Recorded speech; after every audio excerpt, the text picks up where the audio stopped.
when you separate the men from the boys. Right? And who had on their bingo card on week 13 recap? We would have quarterback Jake Browning as the number one topic. In fact,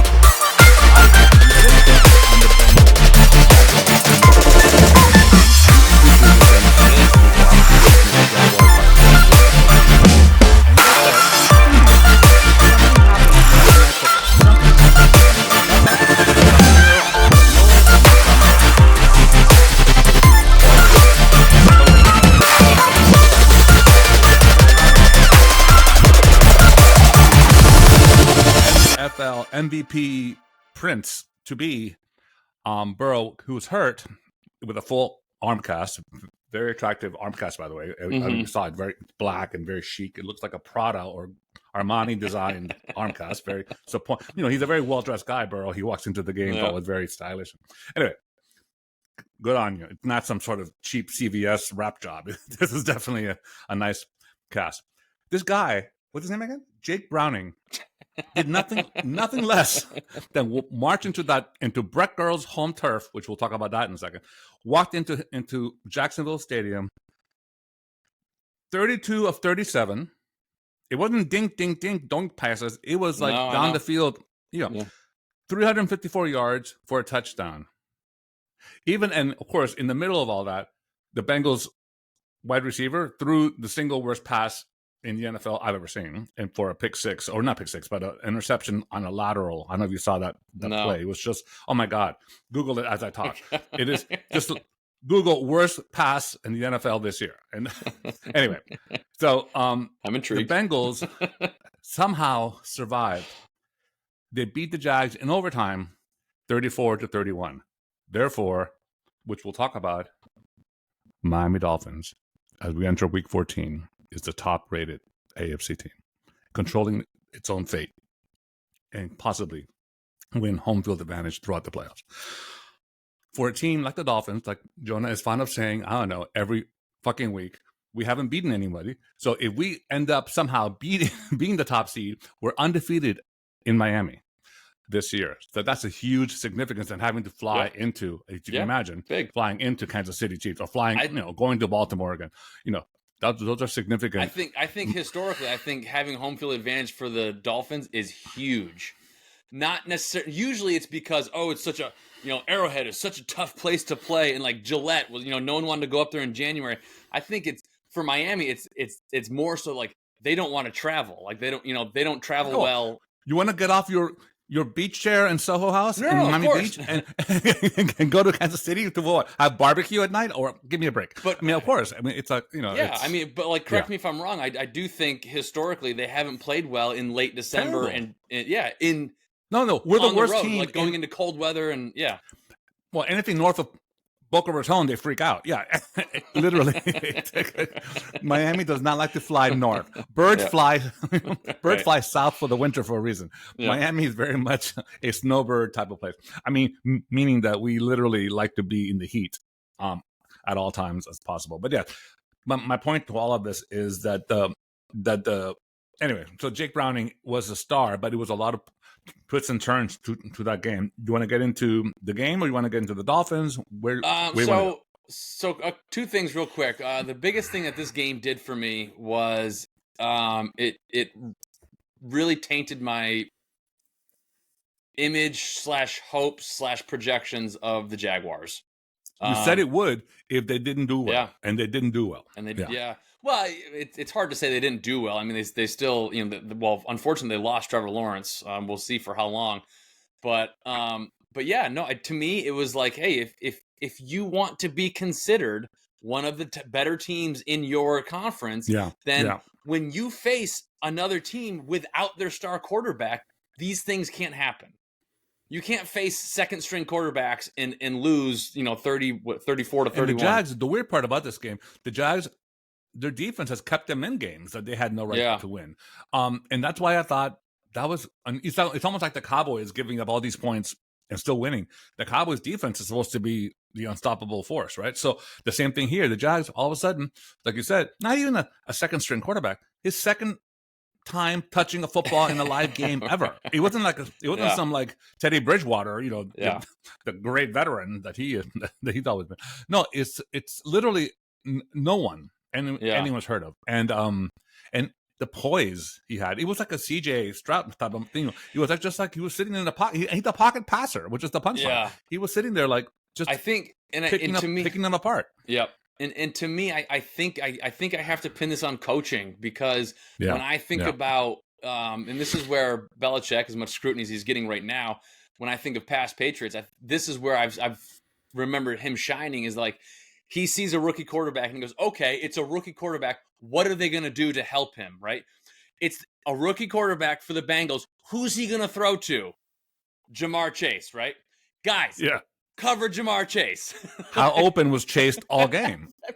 All game. Like the same thing. Well, Belichick, when he was great just this year in week 2, when the Dolphins played the Patriots, he took away Tyreek Hill from Tua, and the Patriots nearly won that game. It was alarming.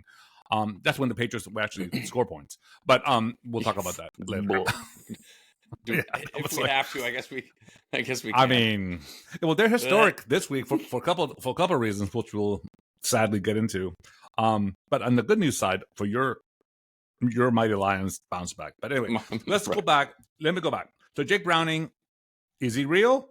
Wow. If he's real, I don't think so. Are the Bengals in the convo for wild card discussion? Look, they're not. Okay. No, but this is to kind of counteract my own point that I just made. I'm thinking, didn't you just say the opposite? The opposite. I think you see this a lot. I think you see it's like new pitchers in the MLB, right? New pitchers that are good enough, that have talent. Their debuts in their first maybe half a season, even full season, is good, and then the book gets out on them. And I think the NFL adapts a little quicker than that. I think the quote unquote book, wasn't out on Jake Browning. So I do usually, but during in game they have iPads and they show people what they're doing, and they can adjust it even during the game. But I think what equated to pitching, to me, it's like when a starting pitcher is having a great first beginning of the game. That's why I love the All-Star game in baseball, because the pitchers don't have to face the same order twice. The second time around the order is when I could start paying attention to the pitching. If the pitcher is really good, the batter made adjustments on what they just seen and what they faced, and all of a sudden, that's when baseball players like Rafael, like Devers and Ohtani, these players just like whack home runs because they make adjustments, to the pitching strengths, right? So the same thing you were saying, that the teams themselves, that the coordinators, all the coaching staff on the D side saying, okay, this is what the kid does. He does. Remember, like you said, point, rookies do one or two things well only. Guys, he's going to look for Jamar Chase. The fastest guy in the field that can catch. Go. Double team him, ignore everybody else. It's fine. So you're fine. Okay. It was a miraculous, it was a great game for him. It was a great story for him. I don't think it's going to pan out too much. Okay. So, and as Jonah does often, he's become Debbie Downer to open the podcast. I opened with optimism. Is this something new? Is this kid the new CJ Stroud? Will we have another great new quarterback that we can talk about it for years? He goes, not so much. No. Okay. All right. Thanks, Jonah. You're welcome. Moving on. Moving on to your favorite topic, Miami Dolphins. So yes, on paper they did exactly. They blew up the Commanders. 45-15. Everyone now, of course, saying, of course they should have done that. They should do that because they're the Dolphins. They have all these weapons. Look at Tyreek Hill. But at the time, the NFL, you still have to play the game, right? So I'm a nervous Nelly, as Jonah knows entirely, to watch teams and players I love in sport do what they should do. The Dolphins, for all the arguments, which are valid, let me emphasize this. I'm not saying they're not valid, but the valid point that Jonah certainly makes and everyone else makes, that until they beat a Chiefs or a Bills or an Eagles or a team of real elite status, they're still kind of be unproven, untested.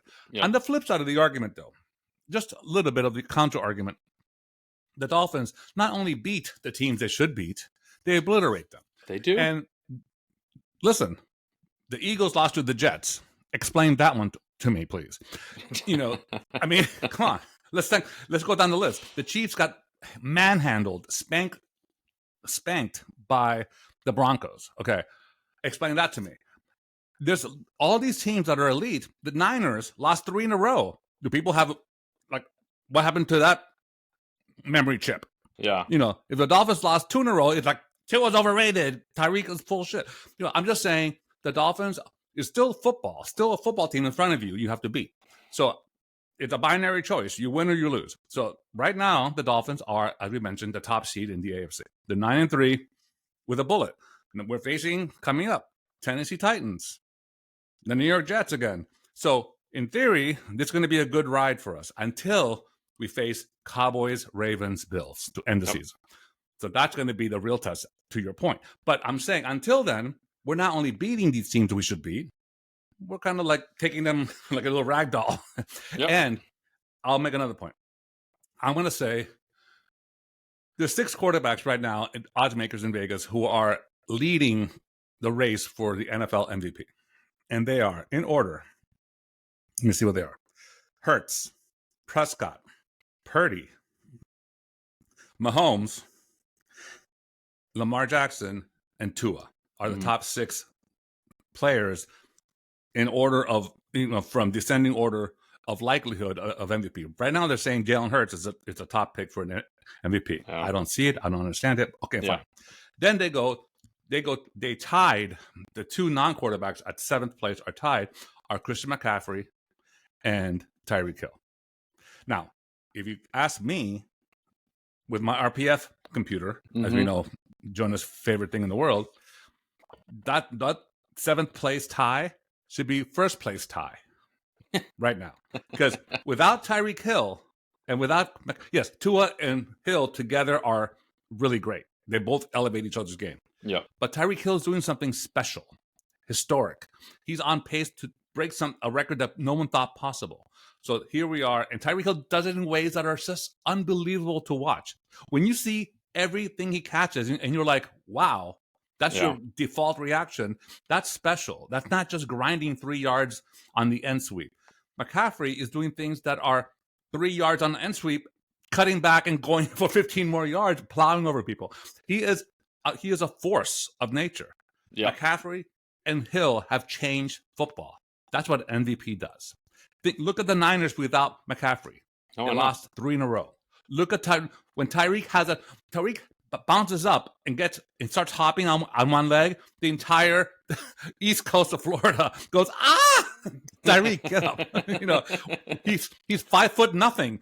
If he gets hurt, which is a big wow, because look at the players around, star players that are hurt all over they're littered all over football. Especially even last night with our beloved Brett Girl, which, by the way, had the presence of mind when he was angry to take off his helmet and flip his hair around. And you see it when he slammed his helmet down, the hair, because he said, one last chance to get that shampoo deal. So let me just whip it around. Good for you. Just in case I don't see a field again this season. That is media training, my friends. That is what I call me. Great publicist, great agent. I'm very impressed. Flip that hair on. There we go. So impressed with Trevor Lawrence. Anyway, Tyreek Hill and Christian McCaffrey should not be 7th place tied. They should be tied. This is the year. If any year it's going to be a non-quarterback, think about the quarterbacks. Yeah. And how much as well Tua has too many picks. Mahomes has not been Mahomes without his weapons, with players dropping the ball. So all these players that are expected to be there, I'm sorry, Hurts, Brock Purdy without his weapons. Who is Purdy without Samuel and without McCaffrey? So all these, that's kind of artificial stuff. The actual MVPs are in 7th place tied, McCaffrey and Tyreek Hill. And let the best man win down the stretch. I think that's what I think. That's my opinion. What's your take on that? No, I agree with you. As far as all the quarterbacks that you just mentioned, without doing a deep dive into the stats, just going off of what I can kind of recollect and what I've seen over the course of the season, the quarterbacks that you mentioned, I mean, Tua should be number 1, the odds-on favorite for a Lamar Jackson can't get a 3rd or 4th. It's such an odd thing. If it's 2nd and 7, is 2nd and 17, he gets it. It's just 3rd and 3. He can't get 2 plays to get 3 yards. I mean, it's like it's a weird situation. So on the numbers, you see Lamar's numbers always kind of weirdly low, and somehow he's always vaulted as his. I'm like, because he can't get a 3rd down on less than 5. It's like on 2nd and 7, the coach is like, all right, instead of all right, take the sack. All right, I want you to take the sack so that we're exactly. And then he'll scramble for 21 yards. Let's set up 3rd and 13. All right, we got him right where we want him. We got exactly where we want him. And of course, if you're the Patriots, you would screen the ball for like a yard loss. That'd be a whole different thing. All right, sorry, the Patriots is too much. We'll talk about that in about half a second. It's too many daggers in one show. I know. But to put a bow on the Dolphins thing, I think the best news for me, besides all the the things I just said, that the teams are beating the teams that should and really handling, the Dolphins defense has showed up. The Fangio defense that we were waiting for has now, past 4 games, have just said, okay, not a coincidence, Jalen Ramsey's been back. All of a sudden, the whole half of the field is off limits for any quarterback. Jalen Ramsey got thrown to once, and it was incomplete. That's it.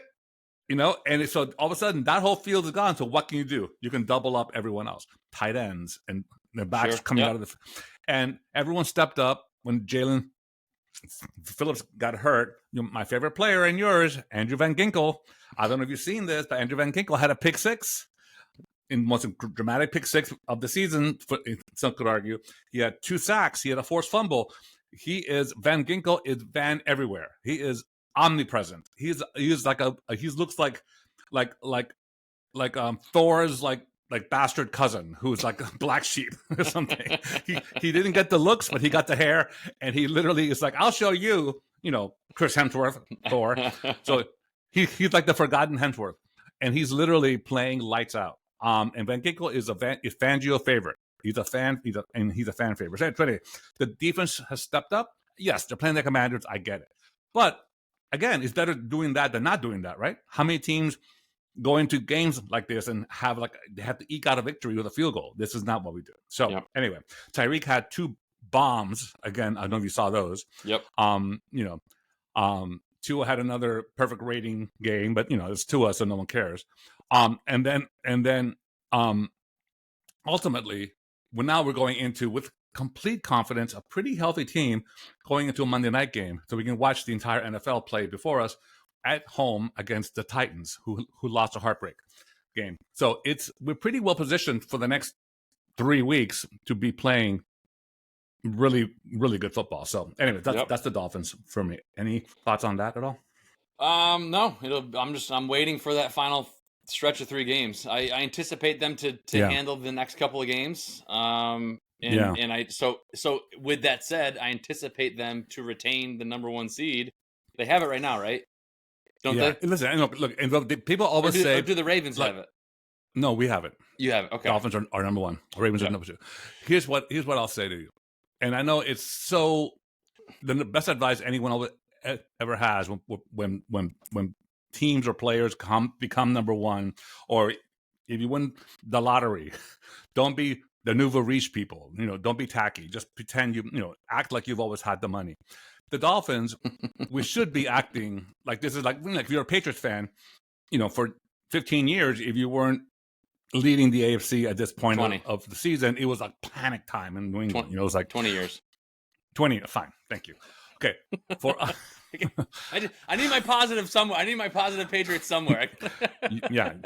This week especially, you better hang on to whatever you can, because that's you better hang on to that past, buoy, man. I'm living in the past. Hang on to that buoy, because you better get your Throwback Thursday special on.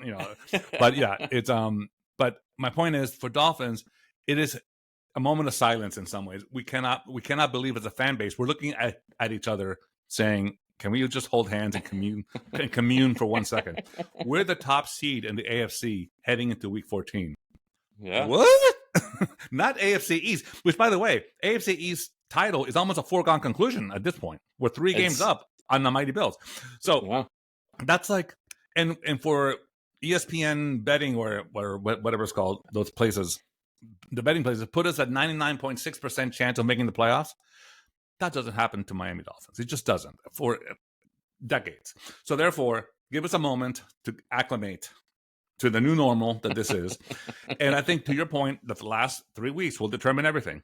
So not everything; they'll determine the respect going into the if the Dolphins not only get home field advantage, it'll answer questions. Correct. Oh my God! If we go into the playoffs by beating the Cowboys, Bills, and Ravens, and then we have the top seed, and we get to rest for a week while everyone beats each other up, and then people have to come to Miami. And if we're still not respected, then I don't know what we can do.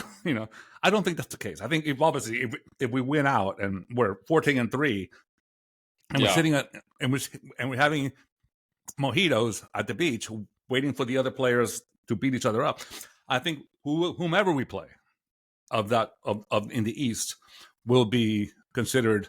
No one wants to come to Miami in the middle of winter and sweat to death and possibly play Miami at the highest type of reverberation. Okay, that's Miami. I want to talk to you for 1 second about the New York Jets. Something I don't think I've ever said out loud.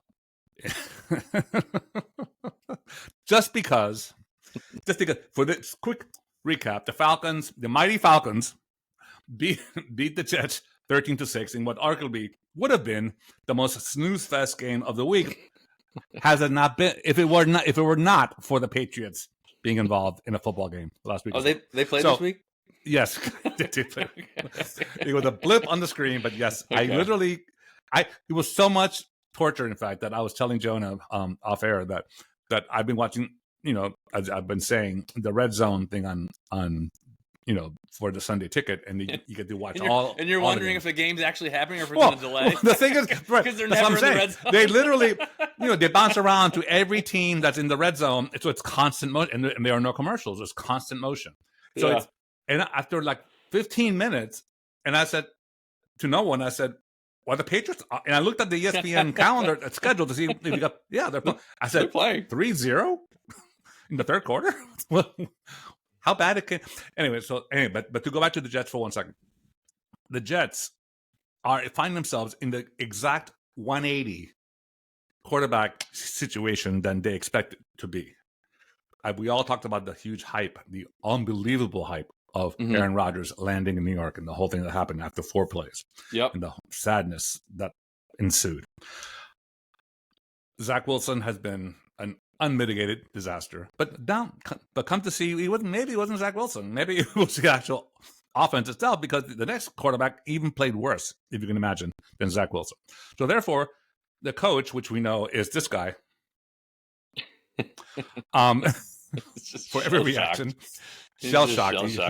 He's coach shocked. He's coach shell shocked. He literally said publicly, which is the punchline, that he's going to make a change at quarterback and bring Zach Wilson back in.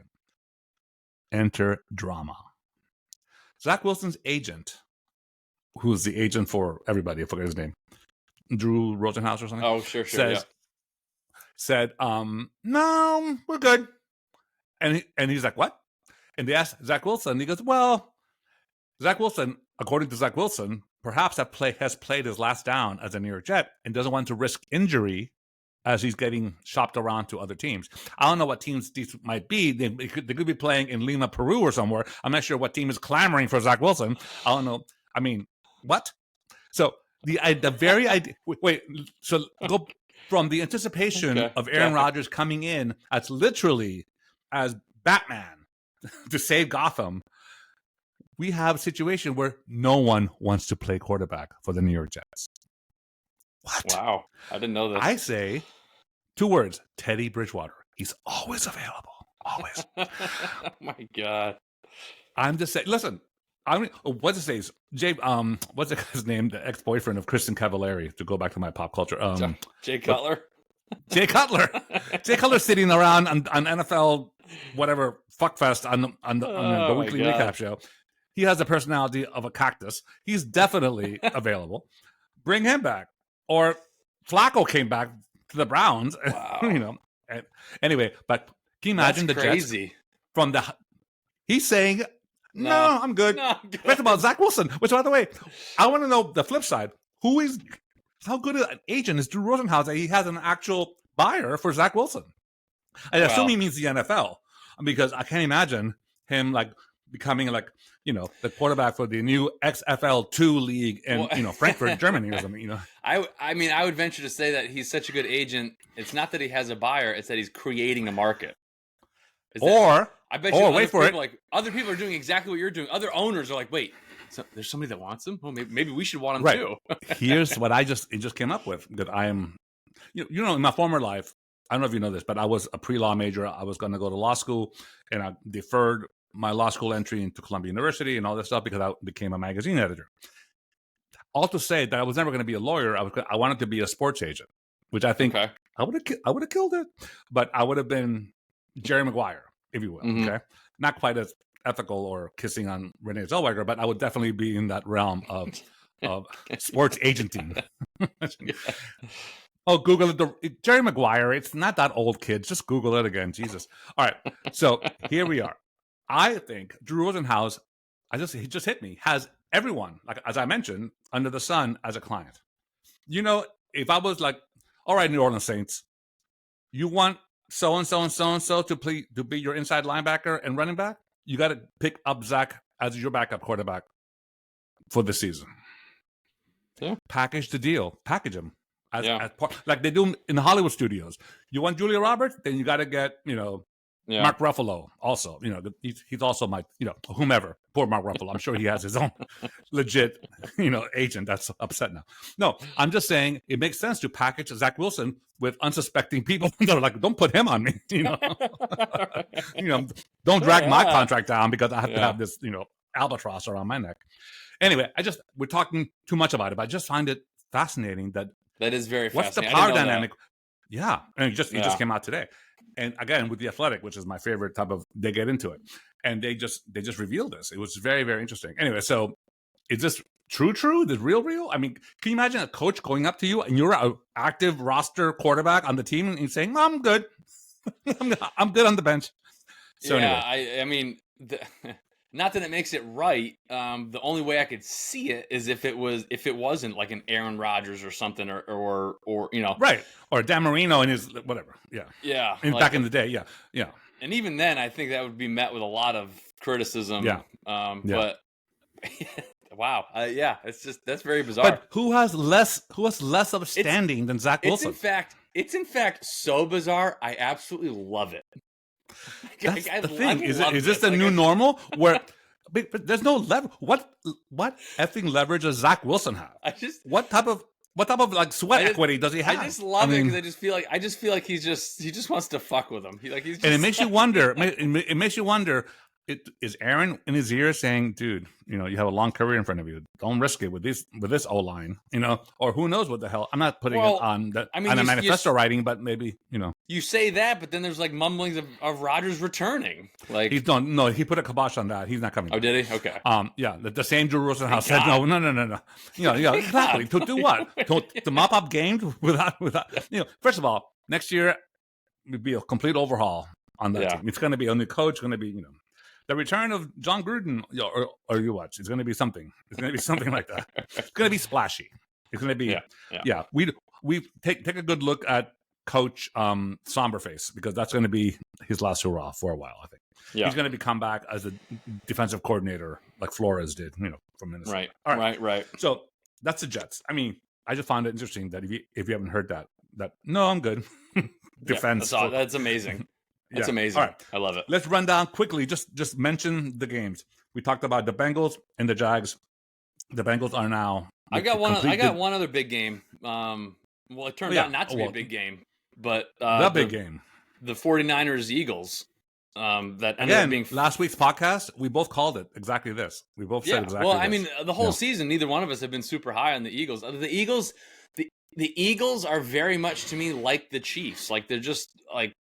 I think the Chiefs are worse actually, but they're the one player away from they're good. Yeah, they're good, but they're not. And they've been eking out these wins, and sure enough, as we both suspected, when the 49ers roll in there with their full squad, barring. And by the way, McCaffrey and Samuel were on full on display. I mean, Purdy, McCaffrey, and Samuel were as good as advertised. And if you dive into sort of some of the underlying storylines and some of the smack talk that was going back and forth, the 49ers basically said, "Okay, Eagles, we're coming to Philadelphia and we're going to bitch slap you, and you're going to take it." The most physical the Eagles got was on the sideline with a fat guy, That's right. strength coach, That's right. punch the guy, try to punch That's right. the Niner player in the face. I will tell you this. Yes, the smack talk was just crazy. And the Eagles, though, this is their third game in 13 days. That's a lot. It's a lot, by anyone, Sanders. And in games where, like, they beat the Bills by overtime. So it's been this whole thing. I mean, it's almost. If I had to guess, on Monday morning after the game, after everyone wakes up with their bumps and bruises and kind of like crushed egos. The Eagles are, like, I think, in a weird way, exhaling some relief. It's a lot of expectations, the burden of the disappointment from the Super Bowl, the constant, now all of a sudden unexpectedly winning all these games again, and the fan base going crazy and kind of overhyped. Everyone seems exhausted on the Eagles. I mean, everybody. It almost feels like, okay, now they can put that pressure on the Niners. All of a sudden, just leave us alone. We'll muddle along. We'll be the number 1 or 2 seed, and we'll take it from there. I think in a weird way, this could be helpful to the Eagles, in my opinion, because I think if they carry this intensity and they hobble into the playoffs as a top seed, and they still have no real kind of like definitive win that they can point to, that would be much more problematic if they lose in the first round in a conference championship or something to somebody. So I think the Niners making a statement game, which we thought they would, and they did in Philadelphia, now puts the onus on, if this is a rematch of the championship game, it puts an onus on the Niners to do it again, which is much harder to do, as we know. But yeah, so anyway, so the Niners, by the way, a quick asterisk to this game, which no one's going to remember, the first 4 series of this game, the Niners got 0 yards. They were 3 and out 4 times in a row. No one seems to remember this. It all had, again, that was a thing from Men in Black, the memory stick, whatever. The neuralizer. The neuralizer. Because all of a sudden, I came back to the game like on a pee break, and they scored 2 touchdowns. I'm like, what? What just happened? So I had to go back and see it. But I'm just saying, the Eagles were as good as advertised, or as they think they were, for largely the first quarter, and then it became completely just a track meet with Samuel and McCaffrey. Just they figured it out. McCaffrey. Yeah, exactly. All right. Packers, Chiefs. I also had a hunch about this game. When, I'm saying, when where's the love? The Packers have found the love. The past 3 games, the Packers have won. Packers, beat your mighty Lions on Thanksgiving. They're just on this quiet type of roll, and who knows? And by the way, the Packers schedule, do you see the Packers? I think they play the Panthers 4 times. I mean, the schedule is so, Panthers and Bears are involved twice each or something. It's crazy. They have such an easy schedule. Please tell us who the Packers are playing for the rest of the year. Giants, Bucks, Panthers, Vikings, Bears. Vikings, possibly, without a quarterback, is the best team there. So and what's the record now? Are they 6 and 6? Are they 6 and 6? The Vikings are the only team with 500 without a losing record, and it's because it's 500. It's 6 and 6. It's even. That's 6 and 6. What is the record now of the Packers? 6 and 6. 6 and 6. Ostensibly, they could go 11 and 6 easily. They should go. 12 and 6. No, 11 and 6. I don't see one team there stopping them. Who, the Giants? Yeah. The Bucks, maybe? The Bucks? I don't know. Anyway, my point is, I'd rather have that schedule than any other team that I saw. That's the best. That's the best schedule. All right. So don't see the Packers that now have won 3 in a row. They could easily win 8 in a row and heading to the playoffs. That's a steam of momentum right there. So on the flip side, it urged me to look this up because I hadn't yet. The Patriots finished with the Steelers, Chiefs, Broncos, Bills, and Jets. Will we win another game? The Jets, possibly without a quarterback. The Jets may have to play like who's like Spike Lee will be quarterback for the New York Jets. Oh no, what's his name? What's the rapper that's always there? The Jets, I don't know. not easy. Not what's his name? Not easy. Not anyway. Anyway. Well, rap is not my strong suit, as you can imagine. As we can tell, as a Swiftie, you know, to me, rap is like Beyonce's husband, Beyonce's husband, who has some problems, and he talks about it sometimes on it. Or maybe Martha Stewart's friend Snoop that talks about dropping things that are very hot or something. I'm not quite clear. All right, so so moving on. Yep, we have to go there now. Okay. I'll say this. I'll start on the only silver lining in this otherwise historically horrific week for the New England Patriots. Not only did the week start with the Patriots are the only team since 1936 who have held the defenses, who've held the team to 10 points or less for 3 games in a row and have managed to lose the games. Yeah. The Patriots defense, for whatever reason, decided to show up for no reason, because there's no reason required here. And the offense have been shipped to Tennessee Middle State College University. I have never seen anything like this. The Patriots have held teams that are, they're not terrible teams, except, to 10 points or less, and they haven't managed to score at all. It's gross. 3 games in a row. And it started with the humiliation of being involved and being the reason why, for the first time in history, in 4 decades or more of history of Monday Night Football, the NFL has willingly chosen to flex their game out of Monday Night Football. And they're playing the Chiefs, Taylor Swift. I gotta stop sending you these Instagram memes because no, I saw it too.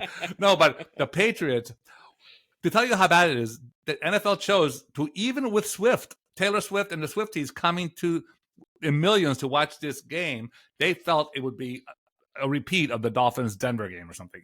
And it was just, they were merciful in saying, you know what, the whole country doesn't need to witness that massacre.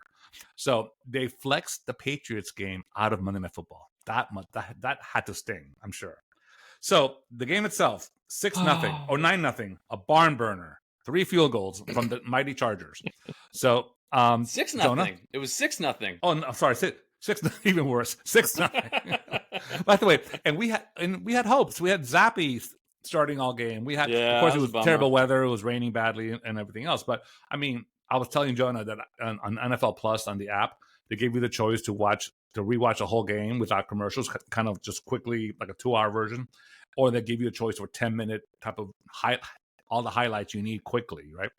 And I chose that one. After 3 minutes of that, I was like, okay, I've seen enough.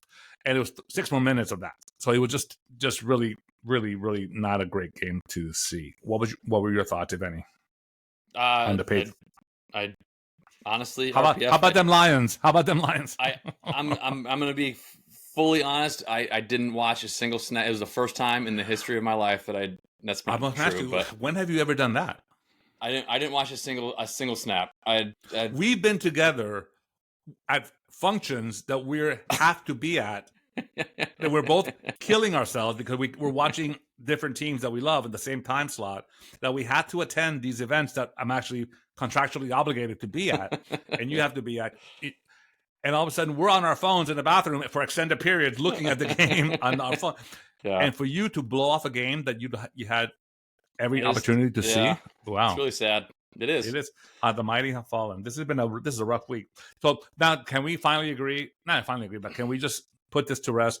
Bill Belichick has to have a merciful exit and give him all the accolades as he, next year we'll give him a big Hall of Fame, the Ring of Honor thing. Here's the thing though. Here's my thing with that. Yes. However, the timing has to be right in the fact that there has to be, and maybe they already know it, I don't know, but there has to be a succession plan, a successor, right, and a very qualified one. So with operations skilled in order to recruit and trade for players and draft the players he wants. No. Let's go back to what all the other teams are doing. Like for the past we've been running it as Belichick, the head coach, and the GM. You need a GM. You need a GM, yeah. So Yes. Let's. I do. Man, I don't. I'm hesitant to say this because I don't want just to be like like Yeah. the recency bias of like, oh, we suck, so we need a change. But I do think maybe it's time for a change. However, I don't want it to be just because we don't want Bill Belichick anymore. I No. want it to be because they have somebody really, really legit that they love and meaning don't fire him and then go, okay, who's out there? Yeah. Like, I know. I think they need to have that this type all of, set up and ready. Like they need to But here's have the a really problem. good But idea. the flip side of that, I'm sorry, but when your team scores 0 points in 3 games, I don't know one coach who's safe. No. Alone, Whoa. They scored points. Yeah, sorry. They scored points. 3 field goals in 3 games. Whatever it was. It was not a pretty sight. All right, moving on from that. That's too much pain to wallow in. It is a lot we're of pain. losing our dozens of fans. So we have then the Cardinals. To tell you how quarterbacks matter in this league, all of a sudden Murray's back and the Cardinals are 3-0 with him, or yeah, exactly. I think at least 2-1, 3-0, definitely 3-0. Okay. I think so. 24-10 wasn't close. Steelers were never in it, and that was all Kyler Murray. Now the fun game, which I mentioned, the Colts and the Titans, 31-28 Colts. If you saw this game at all, this was 6 lead changes. It was, yes, it was insanity. Just, yeah. Insanity. And I was going to say, going back to certainly last year and even years prior to, I am a massive Gardner Minshew fan. You are. Massive. I know. I love him. I love him. He looks like he just escaped from some penitentiary or something. He just looks like he's having so much fun. Like he's just. I mean, yeah, and I think I've mentioned this on a previous show. I forget which one, but he just looks like he knows like he knows he's good. He believes in himself, but he knows he's not like he's the second best quarterback in the XFL. I'm saying that type of thing. He's kind of a surfer dude. He's kind of a nice guy. Everyone likes him. And so when he gets these opportunities, he just takes them. And he's like, give me that opportunity. Give it to me. You see him on the sidelines. He's always laughing. He's always like, can you believe that stuff? I mean, they were down by 10 points or something. And he was like, come on. Let's do this. Come on. It was like, you do want to play with people like that. Even though, and enthusiasm has a long way of encouraging momentum and absolutely. good things happen to people who think. So anyway, the game itself was actually very interesting. Again, the Dolphins play the Titans next week, so I think that was interesting. I thought for sure the Titans will pull this off because they were winning. Basically, they were at least had the upper hand throughout the game. The Colts came back, and so the Colts are legit in the hunt, as I say. They're in the conversation. With the Colts win, and then the other great game that we were looking forward to was ironically, believe it or not, was the Texans Broncos, which was a good game. And so with the Texans winning, that puts the Colts and the Texans both at 7-5 now. And with the Jaguars losing, they're now at 8-4, mind you, potentially minus a Trevor Lawrence for however the foreseeable future. Hopefully, it's just an ankle sprain. They said it was an ankle. It was a bad one, so they're thinking probably one game, but we'll see. But I mean that. But one game, it could be all it takes. Yeah. Yeah. All of a sudden, that AFC, the AFC South there becomes extremely CJ Stroud and So the Colts and then the Texans, like you mentioned, pulled out. They stopped the mighty Broncos momentum. The Broncos were on I think 5-game streak. I think so. Yeah. It was 22-17. The Texans were losing again for the bulk of the game. CJ Stroud once again is building to this legacy of finding a way to win, putting the team on his back, even when he's not having his breakout type of 400-yard game. He's definitely finding ways, doing just enough. And it has to be said, 3 second-half picks from Russell Wilson wasn't. You would think that would be the worst stat ever for Russell Wilson, and it wasn't great. But save for that last play in the end zone, the last pick. The other two, he put the ball on the money, and it was just a matter of deflections and whatever else. But 3 picks from that secondary that's been disregarded entirely frankly, by the entire NFL. No one thinks about the Texans secondary or something as anything. No. So here we go. The Texans, like you said, the Texans and the Colts are having a conversation. What's happening with and with everyone else everyone's coming towards the middle. As I said in last podcast, there's the 4 teams on each conference that are separating themselves. Now the Jags have come down. Yeah. The Eagles are coming down, right? But all the other teams are surging up and going like kind of, it's going to be like a fun scramble. The last week 17 and 18 of the NFL season is going to be like there's 12 teams still up for the last 2 slots, type of thing, Yeah. And if Pittsburgh's, in the hunt column is going to be like, and Pittsburgh gets in if it's 9 teams tie, and this team or something. Right. So speaking of, it's funny. So after that, we talked about the Falcons and the Jets. We don't need to say a word about that anymore. This was interesting in a weird way. The Tampa Bay Bucks eked out a victory against the Panthers, which are playing their way well into the first draft pick. But the Bucks, by eking out a victory, but they're not proving anything. What? But they don't have that pick. Who has the pick? Oh, right, they gave it away. The Bears can win all the games and still get the top pick in the NFL draft. Yeah. If only they had talent. The Bears. The Bears had a great week because they had a bye week. So the Bears were mighty Bears were great. So in the last game that was a little interesting were the Rams and Browns, only because the return of Joe Flacco. Joe Flacco was like having Mai Tais in his like Barker lounger in Scottsdale, Arizona, or somewhere, wherever old white athletes go to retire, and sure. But Joe Flacco, for you kids who don't know who that is, he was a quarterback for decades, and he literally has a gun. He can throw a ball flat-footed, 100 yards down the field. He can't do much else, but he can definitely throw the ball a long way. You ever want to have fun? Go to YouTube and say Joe Flacco bomb. And it's like basically you're like, oh, it's like a rocket arm. It's insane. But of course, it gets to the target not so often. All right.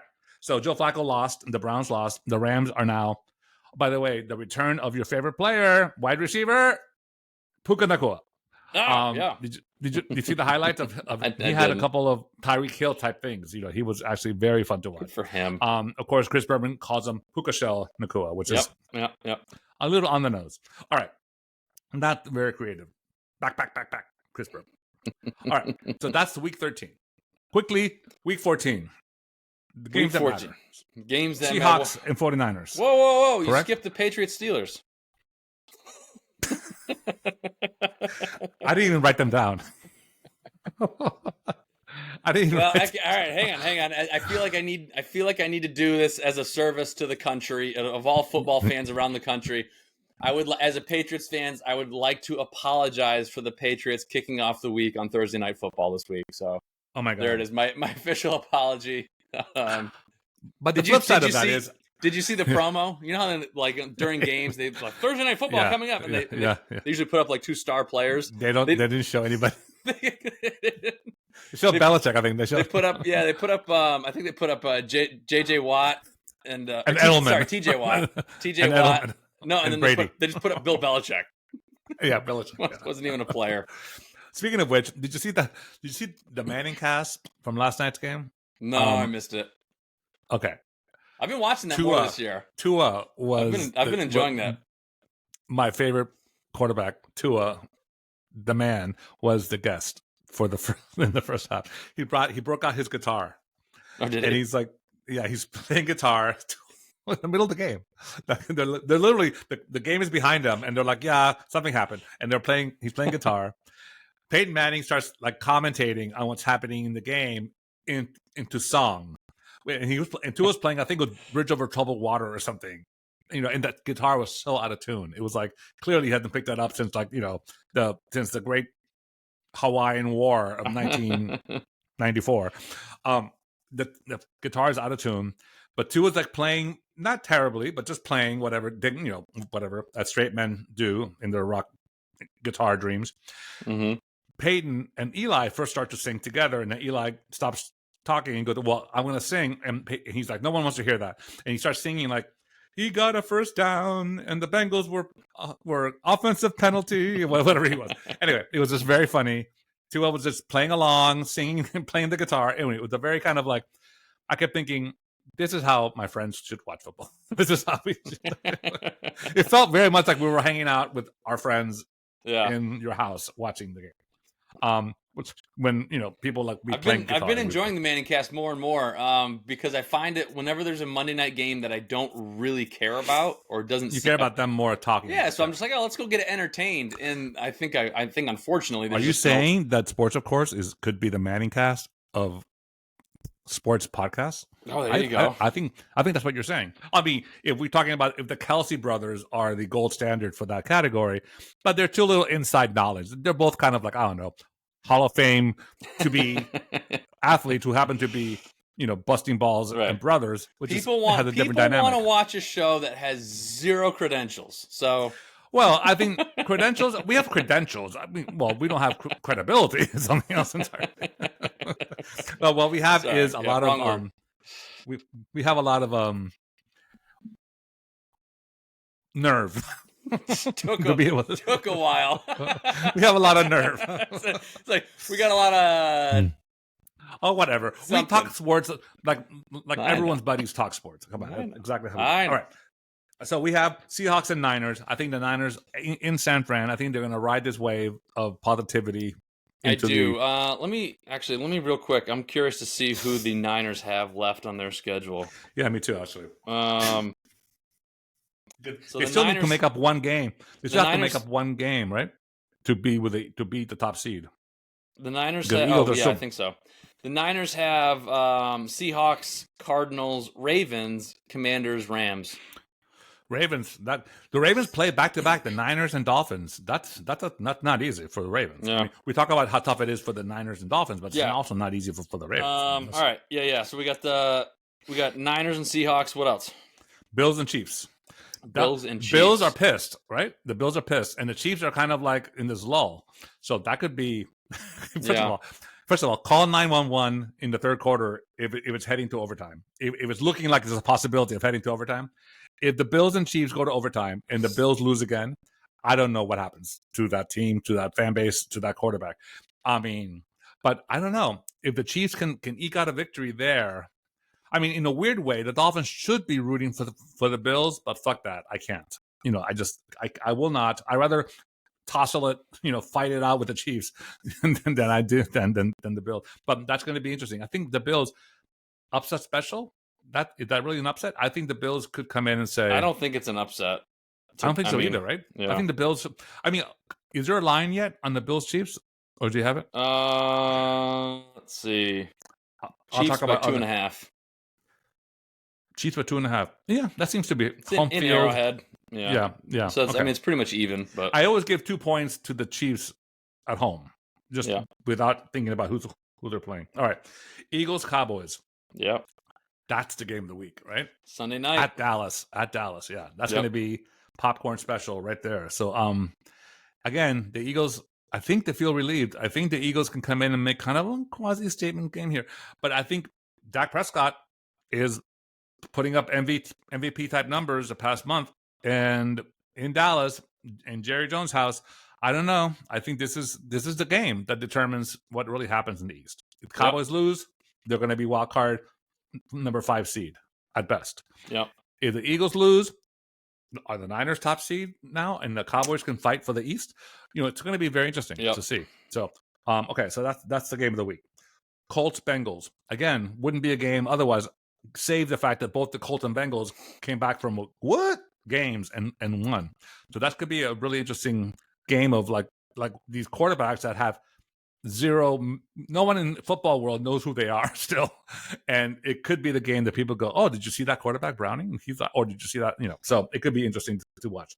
Again, the quarterback less Browns and Jags now are playing. If the Browns can eke out a victory with a more senior Joe Flacco leading them to eke out a victory over the Jags, all of a sudden, like you said, that's the AFC South is just like it's like scrap. It's like backyard football time. Yeah. And then the Rams Ravens. I'm only saying this because the Ravens could be looking forward a lot to the schedule we just talked about. The Rams are now past couple of weeks. They're putting up numbers again. They have all their weapons are healthy. Nakua and certainly Cup and Yep. and they're kind of playing for pride at this point. But it's again the NFC West, so it's not. No one's really out of it except the 9. Could they come back? Yeah, That could be another minor. I mean, I'd be surprised, not shocked, if the Rams upset the Ravens there.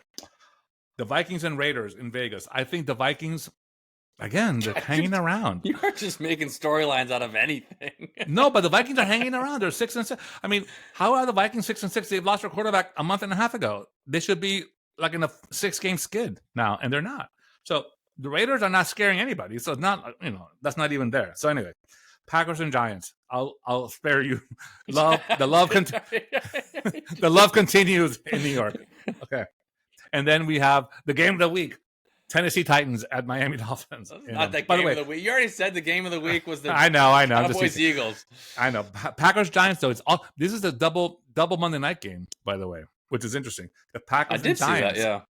It's going to be on ABC. God help them. They thought, New York, they have a bigger market. So New York Giants going to be on ABC. ESPN got the better game with Tennessee at Miami. So anyway, that's the whole week. So there's nothing really there except for possibly, obviously, Seahawks, Niners, Bills, Chiefs, Eagles, Cowboys.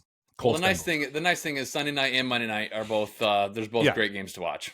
And also, and we start with Thursday with that barn burner we mentioned with the Patriots. Well, the sad part is it probably will be a barn burner. It'll be a right. It would be even worse, right? Like you'll lose 3-0 in overtime, double overtime, 3-6, not double overtime, overtime. All right. So moving on to different sports, shall we? Mercifully, we're over football now. Okay. Only to enter into the hornet's nest that is the NCAA selection process for the last year. For the CFB playoffs. Yeah. Okay. As I predicted last week, sadly, when I said if Alabama beat Georgia in the title in the SEC conference title game, it'll be a hot mess because there'll be 6 teams, literally 5 teams, vying for 4 slots. That are all legitimately claiming to have the slot. Right. Next year, by the way, this will be resolved because there's going to be a 12-team playoff, and all the conference alliances are not as tight. So therefore, there'll be slots for everybody that are legitimately in play, and you have to play more than one team to end up being the champion. But in this case, you have only 4 teams that are selected by what's it called? The official term is old white dudes in polyester blazers in a room. The least diverse audience in the history of America, next to the first Thanksgiving meal, and then. They have, and we talked about how... Actually, I believe the first Thanksgiving meal included Native Americans. So, well, they were asked to give up their land and their food and their territory and their clothing. So later. Yes, they were invited. They were invited like people on parole are invited to step up, to go to a lineup. My only point, RPF, was that I think the first Thanksgiving was more diverse than... It's even scarier. Okay. How about it's less diverse than the Masters Golf Tournament Club Committee. Okay. How's that? Would they consider Lee Trevino a controversial pick to be? Talk about Google. That's a good one to Google. That's good. Or Chichi Rodriguez. Ooh. That's a good one too. Remember them? The putt celebration. Yeah, the gunslinger. But anyway, so bottom line is that the teams were, and we talked about how Michigan put a shoe in already because they're in fact the number 1 team, and Michigan they won the conference. So, and Michigan, of course, notwithstanding that they've cheated every game they won, but besides that, Michigan is in. So now we have Georgia did in fact lose to the Crimson Tide.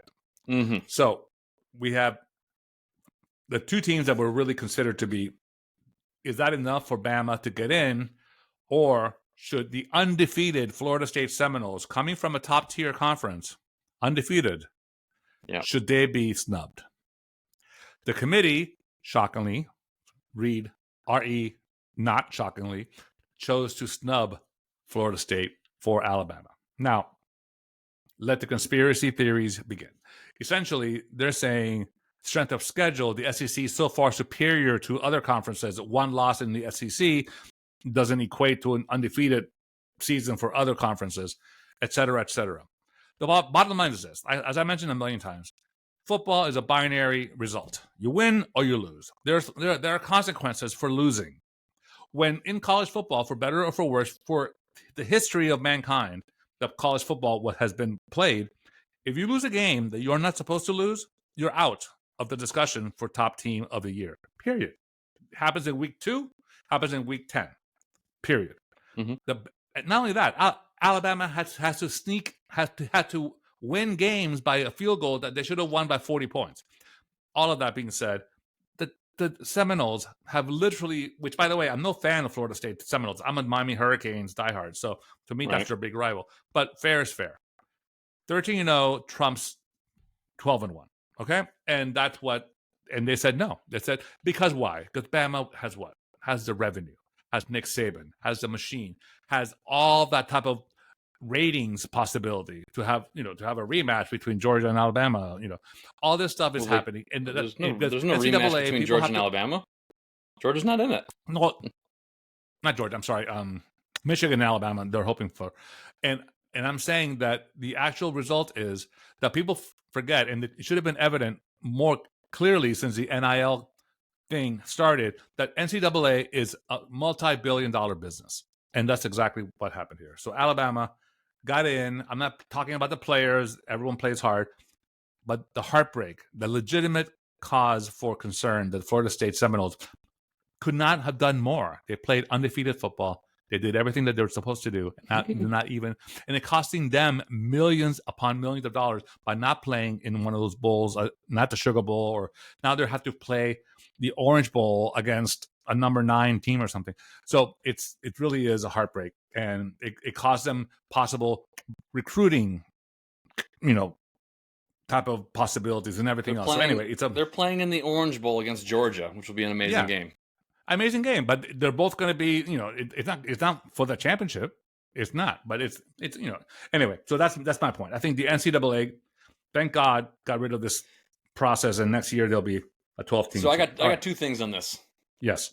So from what I heard, I am by no means have any expertise on the college selection committee.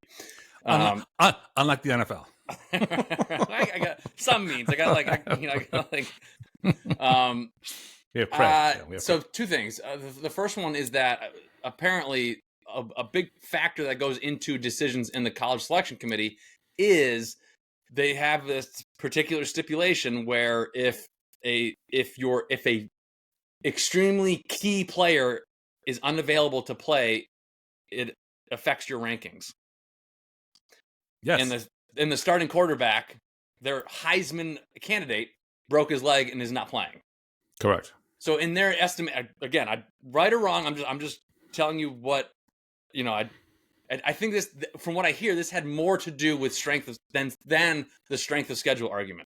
Okay. Was that their starting quarterback can't play, and what they're saying is that we don't think you're going to compete against these other 3 teams without. It's the Chiefs without Mahomes. So and so. So listen, part of me kind of gets it. Would it be an amazing story if they went without their Heisman quarterback and started to pull off these miraculous upsets? Of course it would. Is it likely? Probably not. That's the first thing. The second thing is, and this one was more interesting to me, this needs to be fact checked with other sources. Something I heard from other pundits on sports avenues is that the 12-team playoff was supposed to happen this year, and 3 conferences said absolutely not, and the ACC was one of those conferences. But Florida State didn't control ACC. There's 12 teams in there, so yeah. Nope. I'm just saying. On. You can't punish you can't punish the Noles because you can't punish the kids. Blah blah blah. Listen. The college selection committee has been a train wreck since its inception. Yeah, so, it's worse than the border between Mexico and the U.S. It's literally been a problem that can't be solved. So now, finally, next year it will be solved. Every year somebody gets snubbed, and every year not quite at this level. Not quite. This has been kind of the motherlode of all. I mean, this is ending its run for this system in its worst controversy, which is kind of like a fitting end to a broken system. All right. the games will still be fun. We'll still be watching on It'll New be Year's. amazing.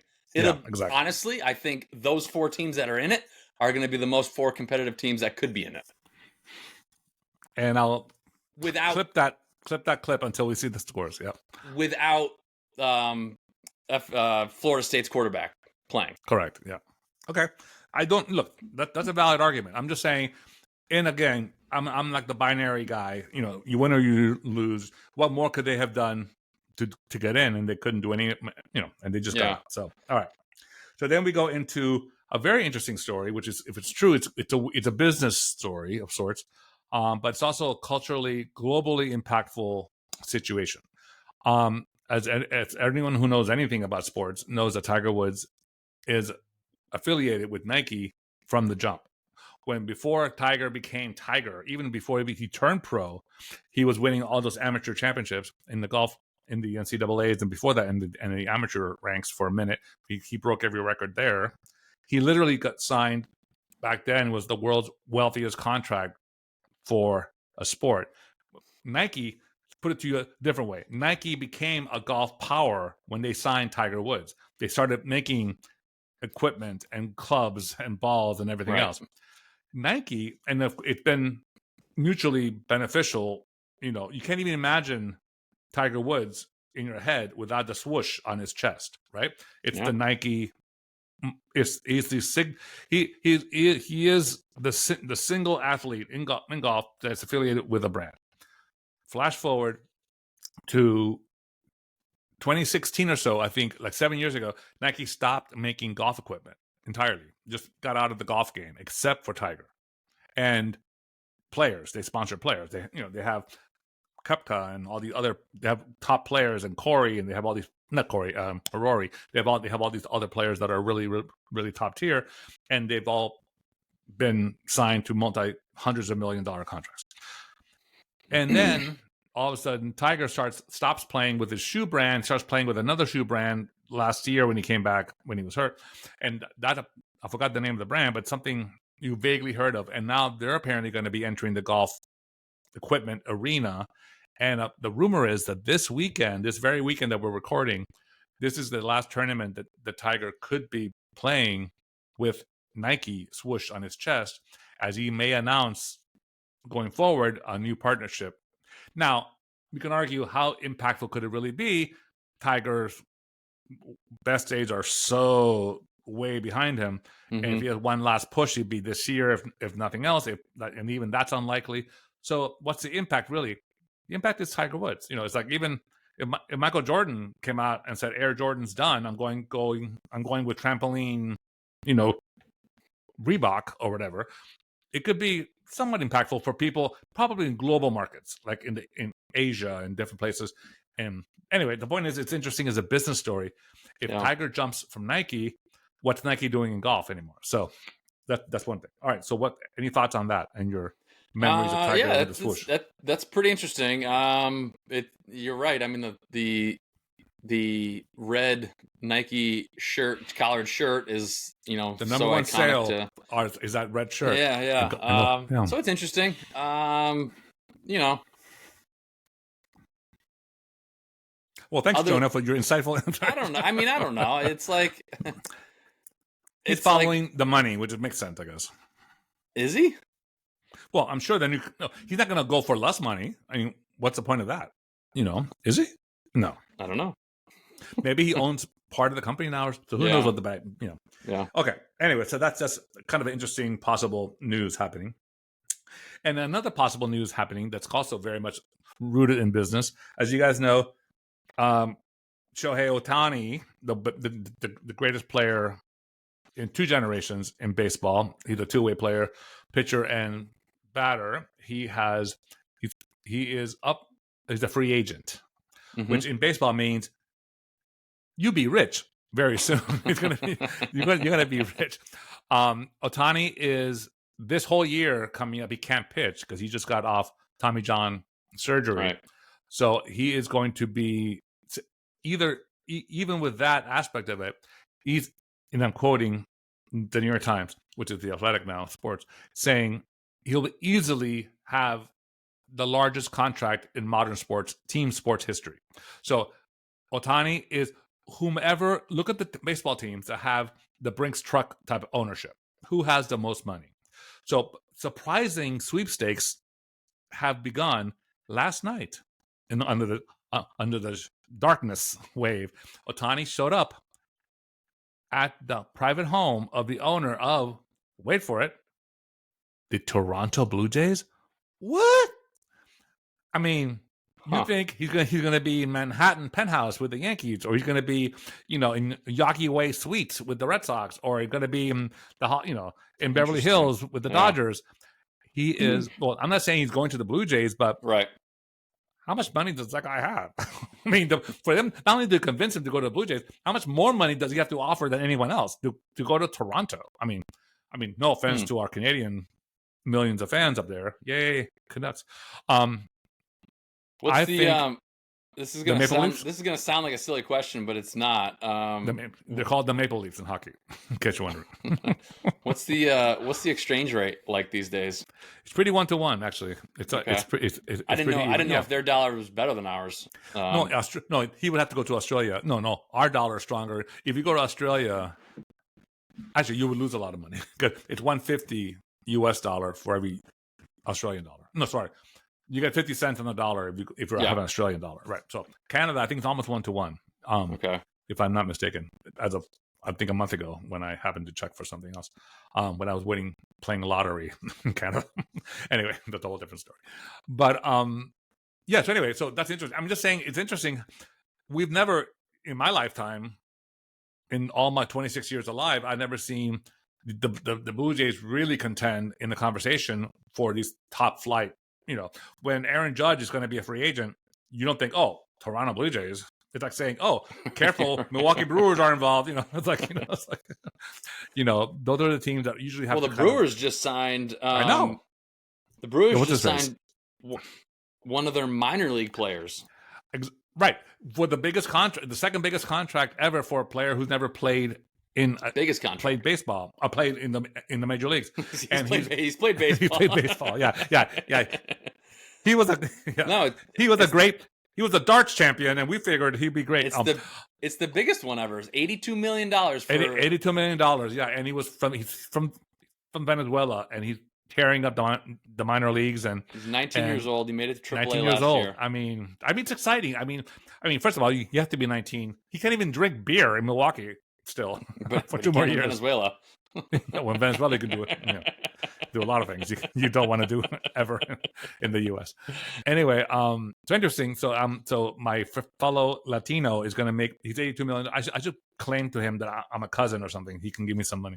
But anyway, so that's a very interesting thing. Ohtani to the Blue Jays and Milwaukee Brewers. It can't be. It can't be right. It can't be right. Who do you think? Just top of your mind, logically, don't you think the Dodgers are the logical landing spot for or the Giants for San Francisco? I mean, I do. It depends on what he wants to do.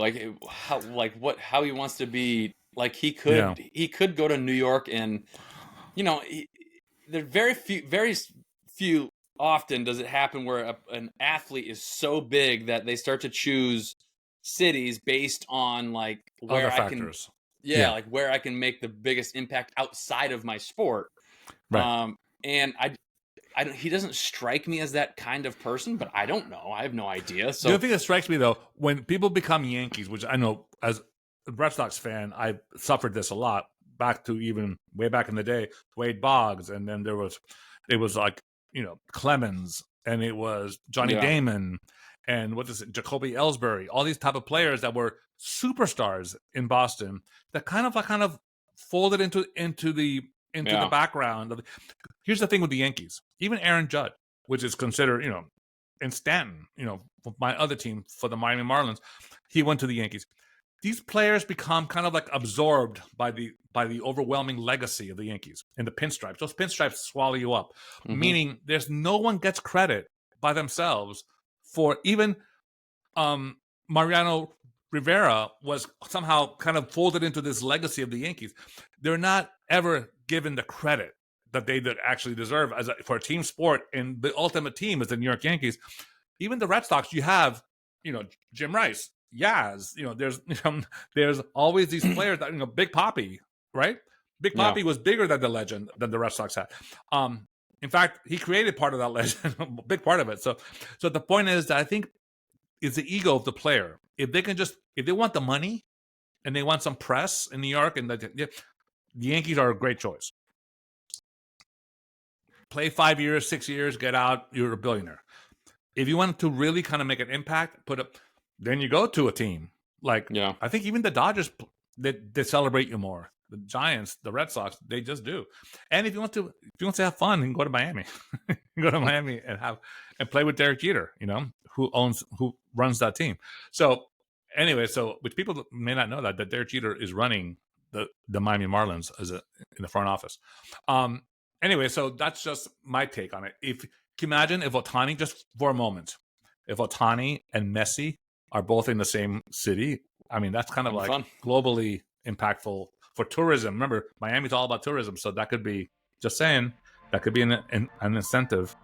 And the Dolphins could use him as a tight end as well, in case he wants to be a freelancer for the 13. All right, that's all I got, Jonah. What do you got? All right. That is all we got. That's all we got. We have exhausted our sports knowledge on today's show. We'll be back in a month. We'll be back in a month. Thank you so much for tuning in. We had a blast. We hope you did too. You can listen to us anywhere you listen to your podcast: Apple, Spotify, Podbean, all the great platforms. Sorry, one more thing.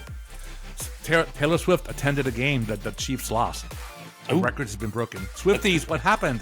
Let's get it back together. All right, go ahead. Okay. You can also find us socially on Instagram and X, as well as our own dedicated YouTube channel. Just head to any of those platforms, type in sports, of course, with Jonah and RPF, and we'll pop right up for your listening pleasure. RPF, my dear friend, best of luck to your Dolphins this Monday night. Best of luck to the Patriots, I guess. Go Pats. Go Pats. Come on. All right, that's all we got. I'm out of here.